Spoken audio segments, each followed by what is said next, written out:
할렐루야. 여러분 성경에 손을 말씀을 향한 고백을 드린 후에 하나님 말씀을 나누도록 하겠습니다. 다 같이 시작. 하나님 말씀에 생명이 있습니다. 하나님 말씀에 은혜가 있습니다. 주여 이 말씀을 깨닫게 하시고 이 말씀대로 살아가게 하옵소서. 아멘. 자, 앞뒤에 계신 분들과 인사하도록 하겠습니다. 잘 오셨습니다. 은혜 많이 받으시기 바랍니다. 인사해 주세요.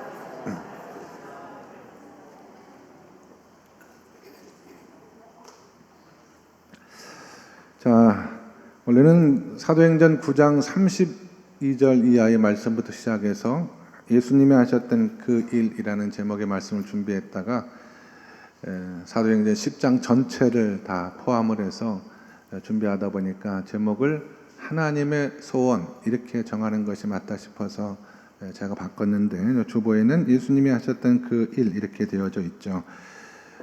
신앙생활 하시는 분들 가운데에 안타깝게도 아름다운 모습으로 신앙생활 하지 못하는 분들이 주변에 종종 있는 것을 봅니다. 교회를 꽤 오래 다니셨고 열심도 있으시고요. 또 본인도 꽤 잘하려고 애를 쓰시기는 하는데 전혀 삶 가운데 하나님의 영광이 드러나지 못하는 분들, 그래서 예수 믿지 않는 주변 사람들로 말미암아 저렇게 예수를 믿는 것이라면 나는 안 믿는 게 낫겠다라고 오히려 하나님의 영광을 가리는 분들이 있다라고 하는 것입니다.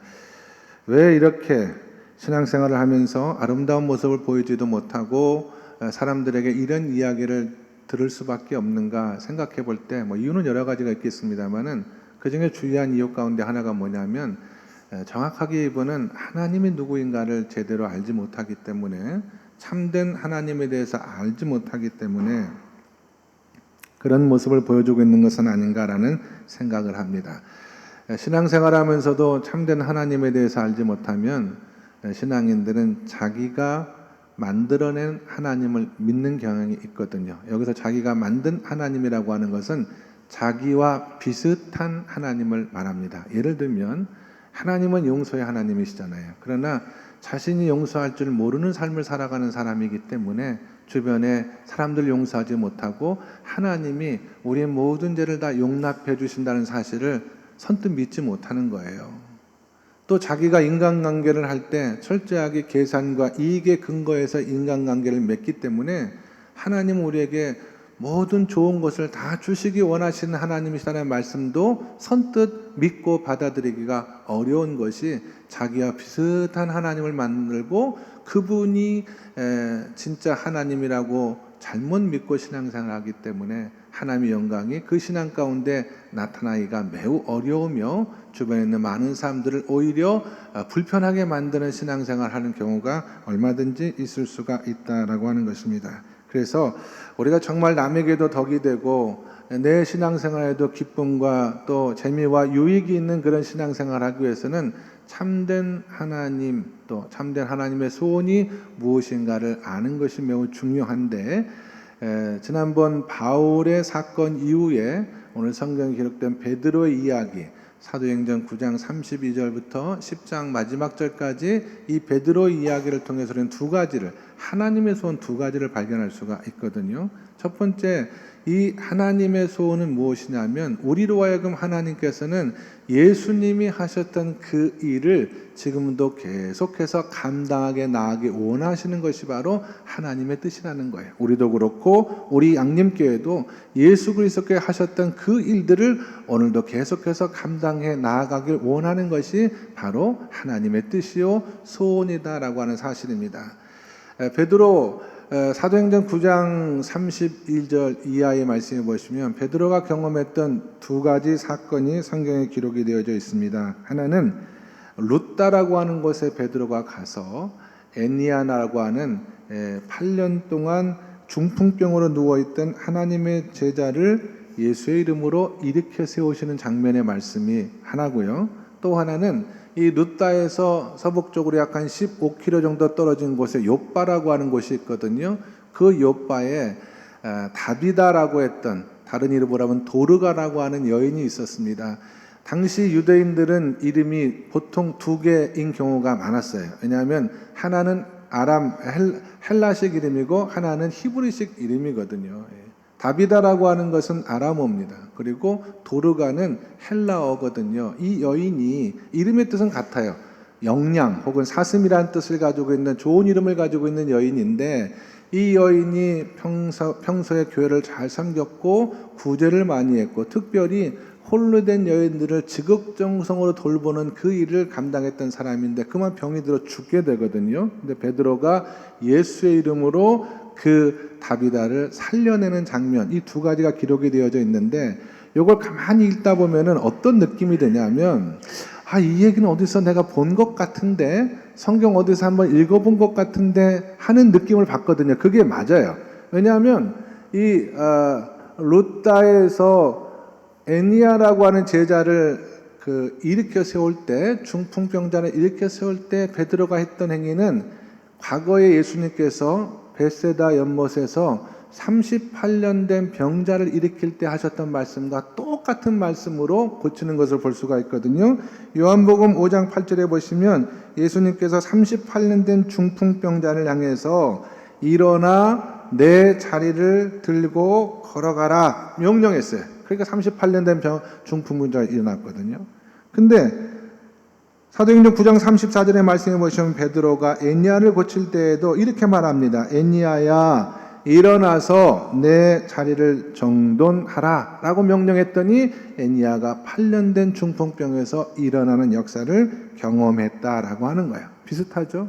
또 욥바에 가서 도르가를, 다비다를 살리신 장면은 예수님께서 과거에 야이로라고 하는 사람, 회당장이었습니다. 그 사람의 죽은 그 딸을 살릴 때의 장면과 매우 비슷합니다. 마가복음 5장 41절의 말씀에 보시면 예수님이 야이로 회당장의 집에 갔는데 이미 그 딸이 죽은 지 얼마 안 돼서 사람들이 슬퍼할 때 그 우는 사람을 다 내보내고 예수님께서 그 죽은 소녀를 향하여 달리다 쿰 이렇게 해서 말씀을 통해서 그 어린 소녀가 살아나요. 달리다 쿰, 이것은 소녀야 일어나라는 뜻이거든요. 근데 베드로가 이 욥바에서 도르가 다비다를 살릴 때 뭐라고 하냐면 다비다 쿰 합니다. 이건 다비다여 일어나라 라고 하는 그런 뜻이거든요. 거의 같은 말이에요. 그래서 다비다가 살아나는 그런 장면이 성경에 기록되어 있는 것을 보면, 다만 차이가 있다면 예수님은 직접 명령했지만 베드로는 예수의 이름으로 다비다여 일어나라 이렇게 했다는 차이만 있을 뿐입니다. 베드로는 가는 곳곳마다 하나님의 사역을 감당할 때 예수님이 과거에 하셨던 그 사역들, 직접 눈으로 보고 들었던 그 사역을 동일하게 반복하고 또 모방하고 있는 것을 볼 수가 있어요. 왜냐하면 예수님의 제자가 예수님의 일을 그대로 하는 것이 바로 하나님의 뜻인 것을 알기 때문에 그렇습니다. 지금도 마찬가지죠. 지금도 하나님의 교회와 하나님의 종들을 통해서 하나님은 예수님이 하셨던 그 일들이 동일하게 우리 가운데 일어나고, 예수님이 하셨던 그 일들을 통하여 생명을 살리고 영혼을 구원하는 그 거룩한 사명을 감당하기를 원하신다라고 하는 것입니다. 여러분, 예수님께서 잡히시던 날 밤에 제자들과 함께 최후의 만찬의 자리를 마련하셨을 때, 그때 성찬식도 나눴습니다마는 하셨던 많은 말씀 가운데 주목할 말씀 가운데 하나가 뭐냐면, 예수님이 제자들 향해 이렇게 말씀하십니다. 나를 믿는 사람은 내가 하는 일을 할 것이요 나보다 더 큰 일도 할 것이다. 이렇게 요한복음 14장 12절에 정확히 기록되어 있어요. 나를 믿는 사람은 내가 하는 그 일들을 할 것이요 나보다 더 큰 일을 할 것이다. 그 말씀 맞는 말씀. 왜냐하면 예수 그리스도께서 공생의 3년의 사역을 감당하실 때 예수 그리스도의 말씀을 통해서 몇 명의 고인들이 이 땅에 모였냐면 12명의 제자를 포함해서 총 한 120명 정도가 예수님을 따르는 예수님의 교인들이 되었거든요. 오순절 마가의 다락방 사건을 경험했던 그 자리에 있었던 성도가 120명이었다라고 한다면 예수님의 사역의 최대치는 120명이에요. 우리 교회보다 훨씬 더 작은 거예요. 근데 베드로는요, 성경에 기록되어 있는 말씀처럼 베드로는 설교할 때 3,000명이 넘는 사람이 예수를 믿고 교회에 등록한 교인이 되었다라는 그런 기록이 성경에 있지 않습니까?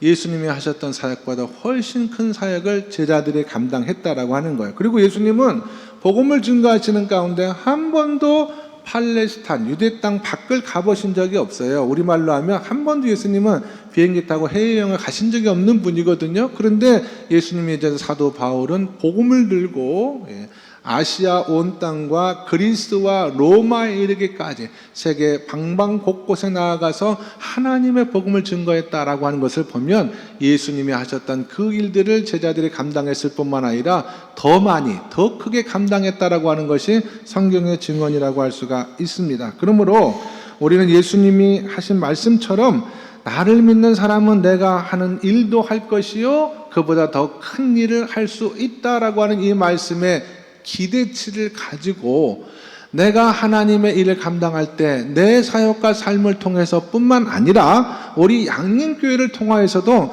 하나님의 큰 일들 있지 않습니까? 예수님이 하셨던 놀라운 역사들, 성경이 기록된 이 놀라운 역사가 그대로 우리 신앙과 믿음, 우리 교회 가운데 재현될 수 있다는 믿음을 가지고 섬기는 것이 매우 중요하다라고 하는 거예요. 이게 왜 중요하냐면 어떤 분들은 이런 얘기를 하거든요. 기적은 사도의 시대를 통해서 이미 끝이 났다. 성경이 완성됨으로 말미암아 더 이상 기적이 필요 없어졌기 때문에 하나님은 모든 기적을 거두어갔다. 복음서에 기록되어지고 사도행전에 기록되어진 이런 모든 역사들은 더 이상 이 땅에 나타나지 않는다라고 말하시는 분들이 계십니다만은 저는 성경 전체 어디를 살펴보더라도 그런 말씀이 있다는 것을 발견하지 못합니다. 그것은 무슨 말이냐? 여러분, 우리 삶 가운데 하나님의 위대하고 놀라운 기적이 일어나지 않는 이유가 만약에 더 이상 기적이 이 시대에 나타나지 않는다든지 기적이 없다는 이유가 아니라 얼마든지 하나님 우리 가운데 역사하실 수 있음에도 불구하고 우리의 믿음의 기대치가 낮아져서 우리가 하나님의 일들이 우리 가운데 일어날 것을 기대하지 않아서 우리 가운데 그런 놀라운 역사를 경험하지 못한다면 신앙생활하면서 이보다 더 안타까운 일이 어디에 있겠습니까?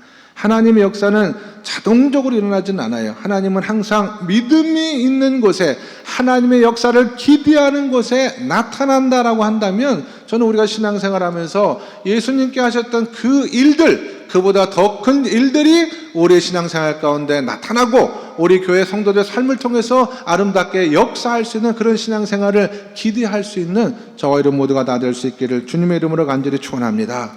그래서 제가 기도할 때도 병자를 위해서 기도할 때 이 믿음 가지고 기도하는 거예요. 그렇다고 모두가 아픈 사람이 다 기도하면 낫고 장례식에 가지고 제가 관이에 손을 얹고 그렇게 기도하면은 죽은 사람이 벌떡벌떡 일어나느냐? 그런 일이 일어나지 않잖아요. 그럼에도 불구하고 기대를 가지고 하나님이 그 사역을 감당하는 것은 예수님도 사도들도 모든 병자를 다 고친 건 아니거든요. 하나님이 역사하시면 이곳에도 얼마든지 하나님의 기적이 일어날 수가 있다라는 이 믿음. 아버지가 어린 아들을 마음에 가슴에 품고 기도할 때 하나님이 역사하시면 내 기도를 통하여서도 내 아들이 나을 수 있다라는 이 믿음을 가지고 하나님의 역사를 기대하면서 신앙생활하는 것이 얼마나 귀해라고. 우리 교회가 하는 많은 사역 가운데 하나님께서 하셨던 그 위대하고 놀라운 일이 얼마든지 우리 가운데 일어날 수가 있다. 하나님, 우리의 중보기도 사역뿐만 아니라 우리가 하는 목장 사역이라든 모든 사역 가운데 오늘 사도행전적인 기적뿐만 아니라 복음서에 나타난 주님의 하셨던 그 일들이 나타날 수 있게 도와주시고 주님 말씀하신 것처럼 더 큰 일도 우리 가운데 나타날 수 있도록 기도하며 기대하는 믿음의 현장, 약속의 주인공이 다 될 수 있기를 주님의 이름으로 간절히 축원합니다. 이게 저와 여러분을 향하여 또 오늘 우리 양림교회를 향하여 주시는 하나님의 첫 번째 소원이라고 할 수가 있고요. 오늘 본문을 통해서 우리가 발견할 수 있는 두 번째 하나님의 소원은 이런 겁니다. 저와 여러분들이 우리와 다른 생각을 가지고 다른 형편에 있는 사람들을 수용할 줄 아는, 받아들일 줄 아는 믿음 생활 감당하는 것, 이것이 바로 하나님의 또 하나의 소원이라는 것 사실을 발견할 수가 있습니다. 우리와 다른 사람들을 수용하는 문제라는 얘기를 하는 거예요. 사도행전 10장의 말씀에 보시면 고넬료라고 하는 로마 총독이 주둔하고 있는 가이사랴 지역에 100명의 로마 군인들을 다스리는 백부장이 외치는 사람이 주인공으로 등장을 합니다. 고넬료라고 하는 사람이 이방인이에요. 이탈리아 사람인데 그러나 그가 유대 땅에 오래 주둔해서는 그랬는지 모르겠습니다만은 하나님을 경외하고 또 유대인들처럼 하루에 정한 기도 시간을 정해놓고 하나님 앞에 기도하는 그런 사람이었습니다. 근데 기도하는데 오후 3시쯤 기도하는데 환상 가운데 천사가 나타나서 그에게 이런 말을 합니다. 욥바라고 하는 곳에 가면 바닷가에 가죽을 만드는 무드장이 시몬이라는 사람이 있는데 그 사람의 집에 들어가면 베드로라고 하는 시몬이라는 하나님의 종이 있다. 베드로가 있다. 그 사람을 데려다가 그 사람을 불러다가 그가 하는 이야기를 들어라. 이런 하나님의 말씀을 듣습니다. 환상 중에. 그래서 고넬료가 즉각 순종을 했어요. 이게 무슨 뜻인가 고민하고 흩어버린 것이 아니라 자기 하인 2명과 부하 가운데 경건한 사람 하나를 욥바로 보내서 이 베드로를 찾아 모셔오라고 그렇게 한 겁니다. 그래서 그들이 오후 3시쯤 고넬료가 이 환상을 보았으니까 그 명령을 따라 욥바를 향해 갔죠. 밤을 새워서 갔던 것 같아요. 그래서 그 욥바의 바닷가에 무드장이 시몬의 집에 도착했을 때가 그 다음 낮 12시쯤이었거든요. 근데 오늘 성경을 보면은요, 그 12시쯤에 점심을 먹기 직전에 시장할 때 베드로가 하나님 앞에 기도를 시작하는 장면이 이어 나오거든요. 그 12시쯤에 기도하는데 베드로도 환상을 본 거예요.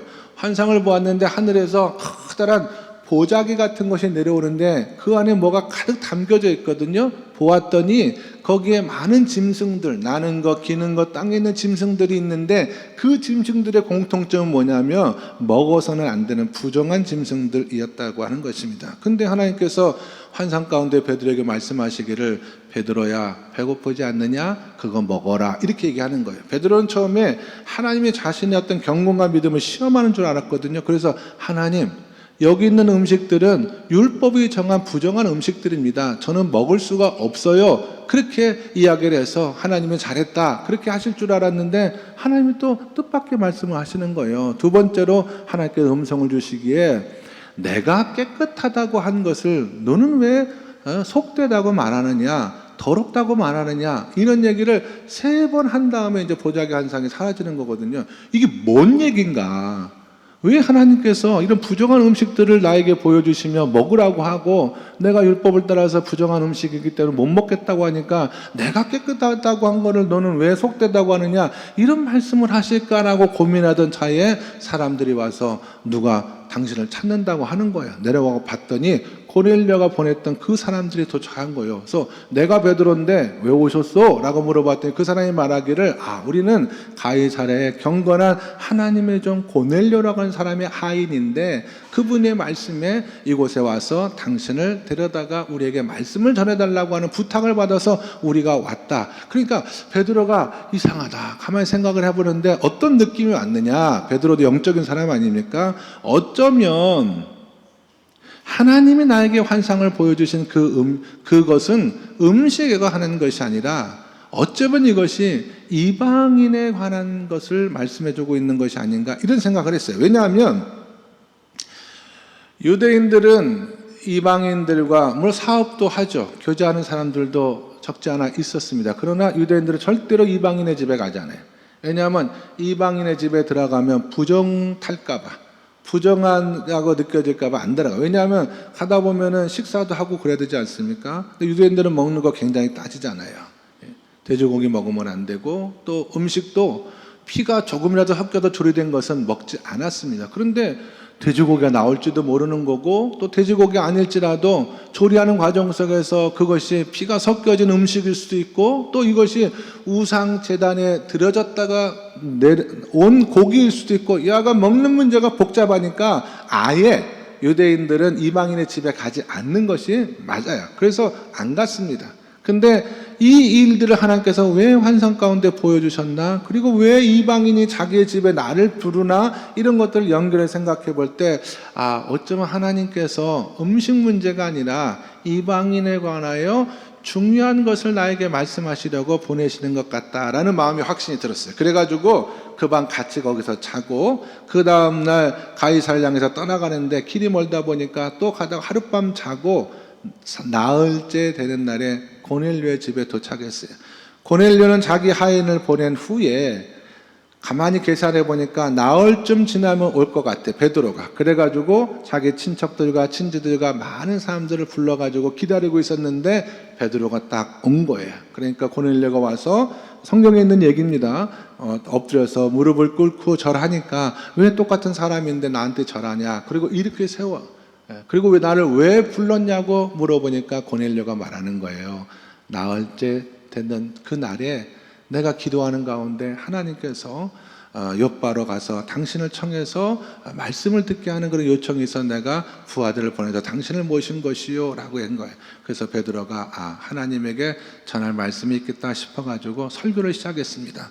베드로의 설교도 그렇고 초대교회 설교도 그렇고 내용은 단순합니다. 딱 세 가지가 항상 포함이 되어져 있어요. 하나는 예수 그리스도께서 세례를 받으셨다는 이야기가 첫 번째고, 또 하나는 예수 그리스도께서 많은 이적과 기사를 통해서 병자를 살리고 고쳤다는 얘기가 두 번째고, 마지막 세 번째는 그 예수 그리스도가 십자가에서 죽으시고 사흘 만에 부활하셨다라고 하는 그런 설교를 이제 베드로가 하게 됩니다. 그리고 그 설교의 말미에서 뭐라고 얘기하냐면 사도행전 10장 43절의 말씀에 보시면 이렇게 기록이 되어 있어요.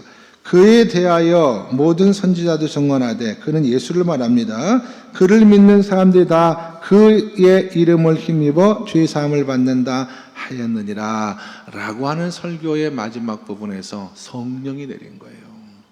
성령이 고넬료의 집과 온 예배하는 사람들 가운데 성령이 임해서 그 자리에 있는 사람들이 다 방언을 하고 하나님을 찬양하기 시작했다라고 하는 성경의 말씀입니다. 45절도 한번 읽어보도록 할게요. 45절의 말씀 같이 읽어보겠습니다. 사도행전 10장 45절 말씀 시작.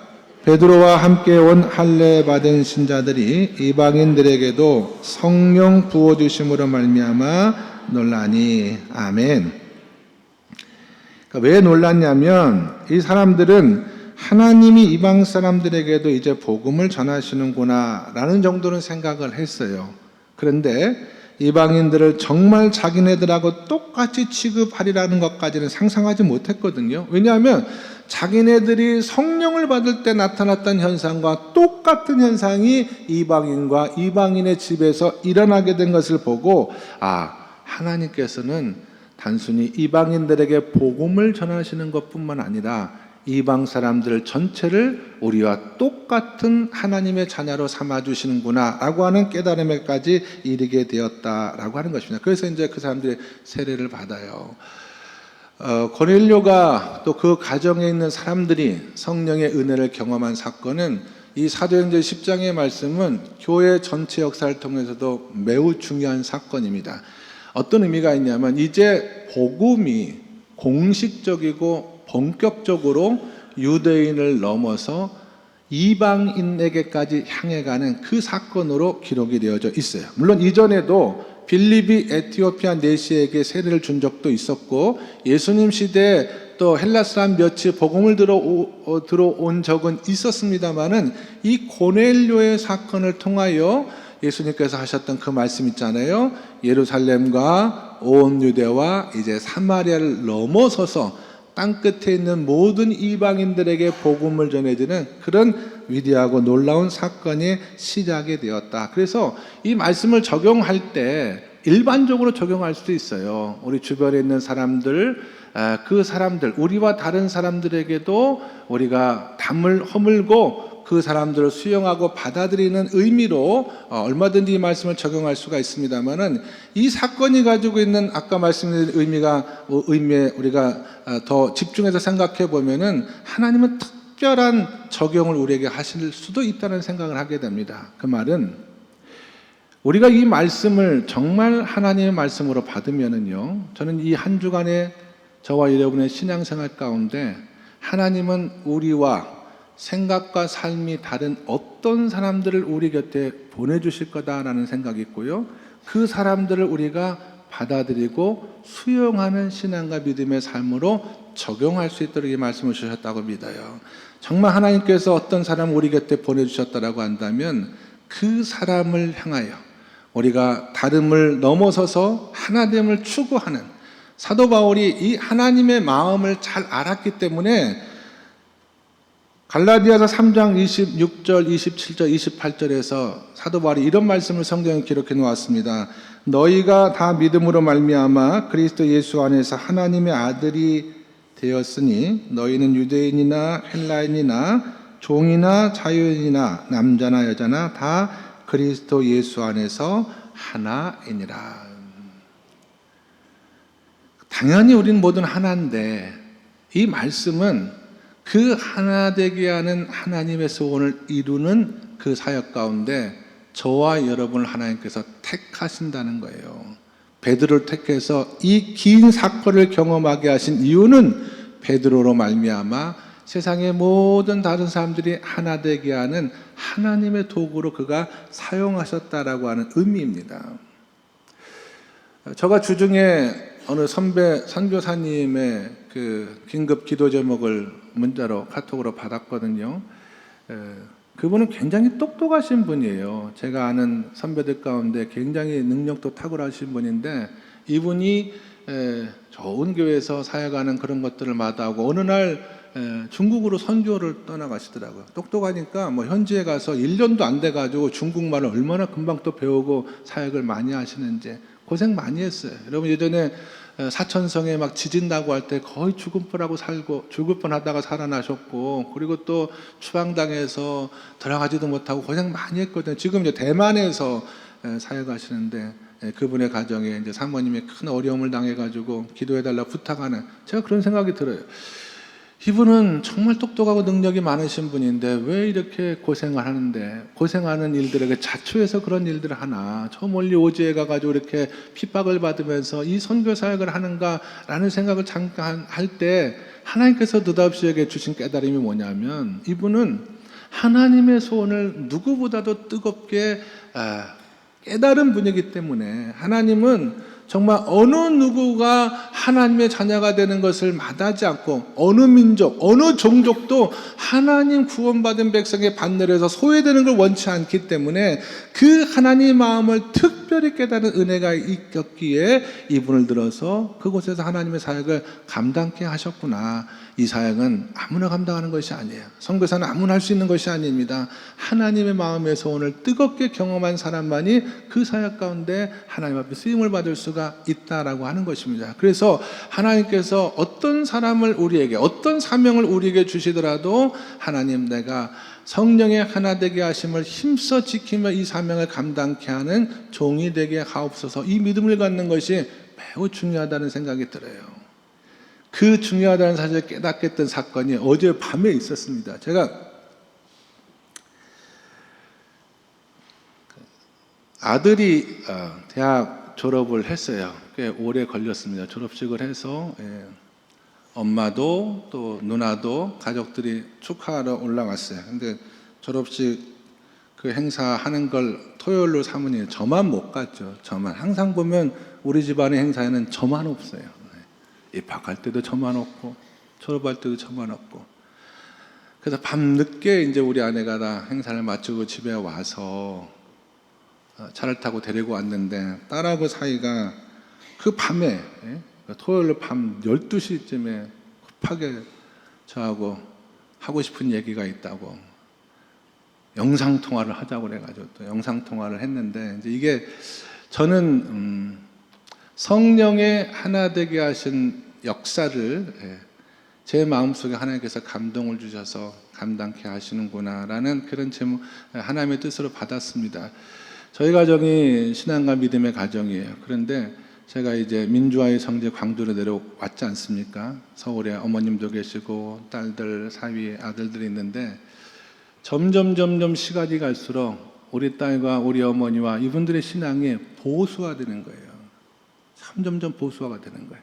그래서 참 힘들었어요. 저는 우리 딸 잘 키웠다고 생각하거든요. 우리 아들들 잘 키웠는데 시집가고 교회를 섬기다 보니까 엄청 이 보수가 돼서 이제는 뭐 거의 극우 비슷하게 막 있는 것을 볼 때마다 이 문제를 내가 어떻게 해야 되나. 참 어렸을 때는 많이 싸우기도 하고 뭐 논쟁하기도 했는데 지금 뭐 기도만 하고 있는 거죠. 하나님께서 저들의 신앙과 믿음을 어떻게 하시려고 이런 시련을 우리 가운데 주시는가. 근데 제가 이 말씀을 준비하면서 그 깨달음이 온 거예요. 하나님은 나와 다른 사람들, 가족들도 수용하고 그들의 신앙과 믿음을 수용하고 하나가 되게 하시는 일들 힘써 원하시며 너가 목사니까 너가 그 일을 감당해야 하는 것이 맞다. 이렇게 저에게 말씀을 주시는 거예요. 제가 기도 많이 합니다, 여러분. 기도 많이 해요. 아들도 잘 키워놨는데 얘가 또 20대 남자아이 아닙니까? 얘도 또 정치적으로 보수적이에요. 또. 그럼 신앙적으로 저는 그 만나면은 참 갈등이 심해요.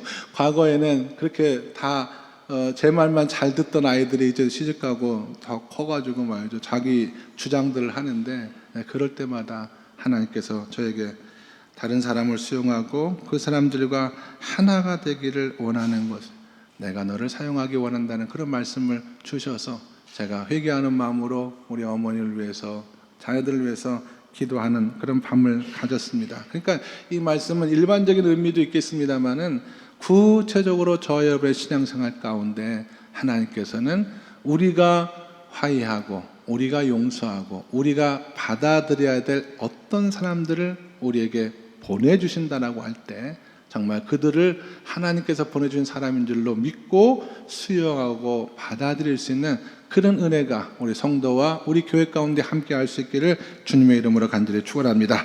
결론입니다.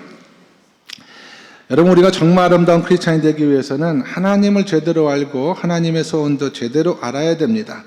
우리 성도님들은 하나님의 소원이 예수님께서 하셨던 그 일들이 우리를 통해서, 우리 교회를 통해서 나타날 수 있다는 것과 더 큰 일도 할 수 있다는 그 믿음을 가지고 기대하는 신앙생활 감당하는 것이 중요하고요. 또 하나는 하나님께서 우리와 다른 사람들을 수용하고 다 하나가 되는 것을 진심으로 원한다는 사실을 기억하시고 이 하나님의 소원을 풀어드리기 위해서 교회 안팎에서 우리 어떤 그 하나 되는 것을 가로막는 담들을 하나하나 허무시고 또 전도하고 선교함으로 하나님 앞에는 영광이요 우리 성도들에게 교회에게는 복이 되는 귀한 삶을 살아가시는 양님께 성도들 다 될 수 있기를 예수님의 이름으로 간절히 축원합니다. 기도하겠습니다. 하나님 아버지, 저희들에게 말씀을 통하여 하나님의 소원을 가르쳐 주심에 감사합니다. 어떻게 사는 것이 주님을 기쁘게 해드리며 주님께 영광을 돌리는 삶인지 깨닫게 도와 주시옵소서. 예수님께서 하셨던 그 일들을 우리가 반복해서 감당할 수 있음을 믿고 기대하는 저희들 되게 도와주셔서 우리의 신앙과 교회를 통하여 하나님의 위대한 역사가 나타나게 도와주시옵소서. 또 하나님께서는 우리와 다른 사람들을 수용하고 용납하기를 원하신다는 것을 깨닫게 하셔서 삶 속에서 이 소원을 이루어드리는 저희들 되게 하여 주시옵소서. 전해진 말씀이 깨달음이 우리의 결심으로 이어질 수 있도록 하나님 인도하여 주시옵소서. 예수 그리스도 이름 받들어 기도드리옵나이다. 아멘.